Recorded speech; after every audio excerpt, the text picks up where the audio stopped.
Hello everyone, welcome to my channel. ನಾನು ನಿಮ್ಮ ಅಕ್ಷತಾ ಸದಾನಂದ್. ಇವತ್ತು ಶೇಂಗಾ ಸಾರು ಹೇಗೆ ಮಾಡೋದು ಅಂತ ನೋಡೋಣ. ಶೇಂಗಾ ಸಾರು ಅಥವಾ ಕಡಲೆ ಬೀಜ ಸಾರು, ಇದಕ್ಕೆ ಮೇನ್ ಇಂಗ್ರೀಡಿಯೆಂಟ್ಸು ಕಡಲೆ ಬೀಜನ ಹುರಿದ್ಬಿಟ್ಟು ಪೌಡ್ರ್ ಮಾಡಿ ಇಟ್ಕೊಂಡಿದ್ದೀನಿ. ಶೇಂಗಾನ ಹುರಿದ್ಬಿಟ್ಟು ನೀಟಾಗಿ ಸಿಪ್ಪೆ ತೆಗೆದು ಪೌಡ್ರ್ ಮಾಡಿ ಇಟ್ಕೊಂಡು, ಮತ್ತು ಟೊಮೆಟೊ ಮತ್ತು ಬೆಳ್ಳುಳ್ಳಿ, ಒಂದು ಗಡ್ಡೆ ಬೆಳ್ಳುಳ್ಳಿನ ಬಿಡಿಸಿ ಜಜ್ಜಿಟ್ಕೊಂಡಿದ್ದೀನಿ. ಸಾಸಿವೆ, ಜೀರಿಗೆ, ಹಾಗೆ ಅರಿಶಿನ ಪುಡಿ. ಇದು ಮಸಾಲೆ ಖಾರ ಅಂತಾರೆ ನಮ್ಮ ಸೈಡು, ಉತ್ತರ ಕರ್ನಾಟಕದಲ್ಲಿ ಮಸಾಲೆ ಖಾರ ಅಂತಾರೆ ಇದರಲ್ಲಿ. ಮತ್ತು ಇದಕ್ಕೆ ಕರಿಬೇವು, ಕೊತ್ತಂಬರಿ ಸೊಪ್ಪು, ಎಣ್ಣೆ. ಈಗ ಹೇಗೆ ಮಾಡೋದು ಅಂತ ನೋಡೋಣ ಬನ್ನಿ. ಗ್ಯಾಸ್ ಮೇಲೆ ಒಂದು ಪಾತ್ರೆ ಇಟ್ಕೊಳ್ಳಿ. ಪಾತ್ರೆಗೆ ಸ್ವಲ್ಪ ಎಣ್ಣೆ ಹಾಕ್ಕೊಳ್ಳಿ. ಎಣ್ಣೆ ಸ್ವಲ್ಪ ಬಿಸಿ ಆದಮೇಲೆ ಇದಕ್ಕೆ 1/4 ಟೇಬಲ್ ಸ್ಪೂನಷ್ಟು ಸಾಸಿವೆ ಹಾಕ್ಕೊಳ್ಳಿ. ಹಾಗೆ ಒಂದು ಅರ್ಧ ಟೇಬಲ್ ಸ್ಪೂನಷ್ಟು ಜೀರಿಗೆ ಹಾಕೋತಾ ಇದ್ದೀನಿ. ಸ್ವಲ್ಪ ಕರಿಬೇವು ಹಾಕ್ಕೊಳ್ಳಿ. ಎಲ್ಲ ಸ್ವಲ್ಪ ಚೆನ್ನಾಗಿ ಹುರ್ಕೊಳ್ಳಿ. ಈಗ ಇದಕ್ಕೆ ಜಜ್ಜಿಟ್ಟಿರುವಂಥ ಬೆಳ್ಳುಳ್ಳಿ ಹಾಕೋತಾ ಇದ್ದೀನಿ. ನಾನಿಲ್ಲಿ ಒಂದು ಗಡ್ಡೆ ಬೆಳ್ಳುಳ್ಳಿನ ಬಿಡಿಸಿಟ್ಕೊಂಡಿದ್ದೆ. ಸ್ವಲ್ಪ ಕೈ ಆಡಿಸ್ಕೊಂಡು ಇದಕ್ಕೆ ಟೊಮೆಟೊ ಹಾಕೋತಾ ಇದ್ದೀನಿ. ಕಟ್ ಮಾಡಿಟ್ಟಿರುವಂಥ ಒಂದು ಟೊಮೆಟೊ ಕಟ್ ಮಾಡಿ ಇಟ್ಕೊಂಡಿದ್ದೆ, ಆ ಟೊಮೆಟೊನ ಹಾಕೋತಾ ಇದ್ದೀನಿ. ನೋಡಿ, ಟೊಮೆಟೊ ಸ್ವಲ್ಪ ಫುಲ್ಲು ಮೆತ್ತಗಾಗಬೇಕು, ಚೆನ್ನಾಗಿ ಫ್ರೈ ಆಗಬೇಕು. ಅದು ಟೊಮೆಟೊ ಅಲ್ಲಿವರೆಗೂ ಫ್ರೈ ಮಾಡಬೇಕು.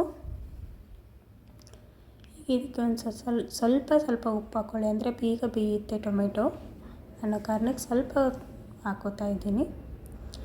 ಸ್ವಲ್ಪ ಹಾಗೆ ಅರಿಶಿನ ಪುಡಿನೂ ಹಾಕ್ಕೊಳ್ಳಿ, ಬೇಗನೆ ಮೆತ್ತಗಾಗ್ಬಿಡುತ್ತೆ ಟೊಮೆಟೊ ಅರಿಶಿನ ಪುಡಿ ಹಾಕೋದ್ರಿಂದ. ಹೀಗೆ ಚೆನ್ನಾಗಿ ಮೆತ್ತಗಾಗೋವರೆಗೂ ಫ್ರೈ ಮಾಡಿಕೊಂಡು ನೋಡಿ, ಚೆನ್ನಾಗಿ ಮೆತ್ತಗಾಗ್ತಿದೆ. ಈಗ ಇದಕ್ಕೆ ನಾನು ಮಸಾಲೆ ಖಾರ ಹಾಕೋತಾ ಇದ್ದೀನಿ. ಮಸಾಲೆ ಖಾರ ಅಂದರೆ ನಾನು ಇವಾಗ ಚಿಲ್ಲಿ ಪೌಡ್ರ್ ಇರುತ್ತಲ್ವ, ಅದಕ್ಕೆ ನಮ್ಮ ಸೈಡ್ ಎಲ್ಲ ಡ್ರೈ ಮಸಾಲಾಸ್ ಏನಿರುತ್ತೆ ಅದನ್ನೇ ಮತ್ತು ಇದನ್ನೆಲ್ಲ ಹೋಗಿ ಹುರಿದ್ಬಿಟ್ಟು ಮಿಲ್ಗೆ ಹಾಕ್ಸ್ಕೊಂಬಂದಿರ್ತೀವಿ. ಆ ಖಾರ ಇದು. ಬೇಕಾದ್ರೆ ನೀವು ಆಪ್ಷನಲ್ಲು ಬೇಕಾದ್ರೆ ಚಿಲ್ಲಿ ಪೌಡ್ರು ಹಾಕ್ಕೋಬೋದು, ಇದೇ ಹಾಕ್ಕೋಬೇಕು ಅಂತೇನಿಲ್ಲ. ಈಗ ಅದು ಹಾಕ್ಕೊಂಡು ಸ್ವಲ್ಪ ಫ್ರೈ ಆದಮೇಲೆ ಈಗ ನೋಡಿ, ಇದಕ್ಕೆ ಕಡಲೆ ಬೀಜದ ಪೌಡ್ರ್ ಹಾಕ್ಕೊತಾ ಇದ್ದೀನಿ. ಹಾಕ್ಕೊಂಡು ಸ್ವಲ್ಪ ಕೈ ಆಡಿಸ್ಕೊಳ್ಳಿ.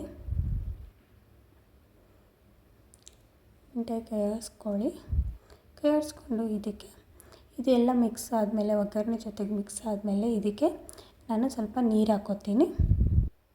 ಸ್ವಲ್ಪ ಚೆನ್ನಾಗಿ ಮಿಕ್ಸ್ ಮಾಡ್ಕೊಳ್ಳಿ. ಫಸ್ಟು ಮಿಕ್ಸ್ ಆದಮೇಲೆ ಇದಕ್ಕೆ 1 ಗ್ಲಾಸಷ್ಟು ನೀರು ಹಾಕ್ಕೋತೀನಿ ನಾನೀಗ. ನೋಡಿ, ನಿಮ್ಮ ಆಪ್ಷನಲ್ಲು, ನಿಮ್ಮ ಮನೆಗೆ ಎಷ್ಟು ಬೇಕೋ, ಸಾಂಬಾರು ಎಷ್ಟು ಕ್ವಾಂಟಿಟಿ ಬೇಕೋ ಅಷ್ಟು ನೋಡಿ ಹಾಕ್ಕೊಳ್ಳಿ. ನಾನು ಇಬ್ಬರಿಗೆ ಮಾಡೋದ್ರಿಂದ ನಾನು 1 ಗ್ಲಾಸಷ್ಟು ನೀರು ಹಾಕ್ಕೊಂಡಿದ್ದೀನಿ. ನೋಡಿ, ನೀವು ಹೇಗೆ ಬೇಕೋ, ತೆಳು ಬೇಕಾದರೆ ತೆಳು ಮಾಡ್ಕೋಬೇಕು, ಸ್ವಲ್ಪ ಗಟ್ಟಿ ಬೇಕಾದರೆ ಗಟ್ಟಿನೂ ಮಾಡ್ಕೋಬೋದು.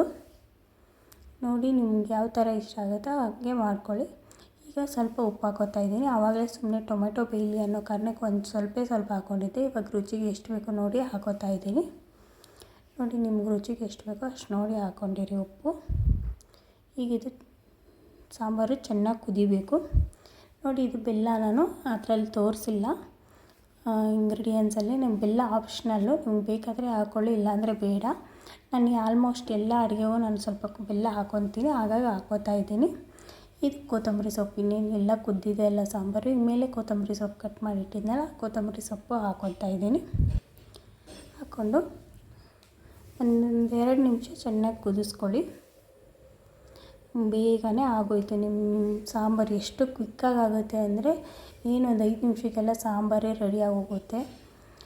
ಬೇರೆ ಸಾಂಬಾರು ಮಾಡೋಕ್ಕೆ ಯಾರು ಬೇಜಾರು ಅನ್ಕೋತೀರ, ಒಂದು ಟೈಮ್ಗೆಲ್ಲ ಈ ಸಾಂಬಾರು ಮಾಡ್ಕೊಂಡು ತಿಂತಾ ಇರ್ಬೋದು. ತುಂಬ ಟೇಸ್ಟ್ ಅಂತೂ ತುಂಬ ಚೆನ್ನಾಗಿರುತ್ತೆ, ಡಿಲಿಷಿಯಸ್ ಆಗಿರುತ್ತೆ. ಟ್ರೈ ಮಾಡಿ ನೋಡಿ. ಸಾಂಬಾರು ರೆಡಿಯಾಗಿದೆ. ನಾನೊಂದು ಬೌಲಿಗೆ ಸರ್ವ್ ಮಾಡ್ಕೋತಾ ಇದ್ದೀನಿ. ನೀವು ಇದನ್ನ ರೆಸಿಪಿನ ಒಂದು ಸಾರಿ ಟ್ರೈ ಮಾಡಿ ನೋಡಿ. ತುಂಬ ಚೆನ್ನಾಗಿ ಬರುತ್ತೆ, ಬೇಗನೂ ಆಗುತ್ತೆ. ಒಂದೊಂದು ಟೈಮ್ ಮಾಡೋಕ್ಕೆ ಬೇಜಾರಾಗಿರುತ್ತಲ್ಲ, ಅಂಥ ಟೈಮಿಗೆ ಮಾಡ್ಕೋಬೋದು. ಈ ರೆಸಿಪಿ ನಿಮಗೆ ತುಂಬಾ ಇಷ್ಟ ಆಗುತ್ತೆ, ಮಾಡಿ ನೋಡಿ. ಈ ರೆಸಿಪಿ ನಿಮಗೆ ಇಷ್ಟ ಆಗಿದ್ದರೆ ಲೈಕ್ ಮಾಡಿ, ಶೇರ್ ಮಾಡಿ, ಹಾಗೆ ಕಮೆಂಟ್ ಮಾಡಿ. ಯಾರು ಹಂಗೆ ಸಬ್ಸ್ಕ್ರೈಬು ಮಾಡಿ. ಯಾರು ಸಬ್ಸ್ಕ್ರೈಬ್ ಹಾಕಿಲ್ಲದೆ ನೋಡ್ತಾ ಇದ್ದೀರಾ, ಪ್ಲೀಸ್ ನನ್ನ ಚಾನಲ್ನ ಸಬ್ಸ್ಕ್ರೈಬ್ ಮಾಡಿ. ನಾನು ಇನ್ನಷ್ಟು ಹೊಸ ಹೊಸ ವಿಡಿಯೋಗಳ ಜೊತೆಗೆ ನಿಮ್ಮ ಮುಂದೆ ಬರ್ತಾ ಇರ್ತೀನಿ. ವಿಡಿಯೋ ನೋಡಿದ್ದಕ್ಕೆ ಥ್ಯಾಂಕ್ ಯು.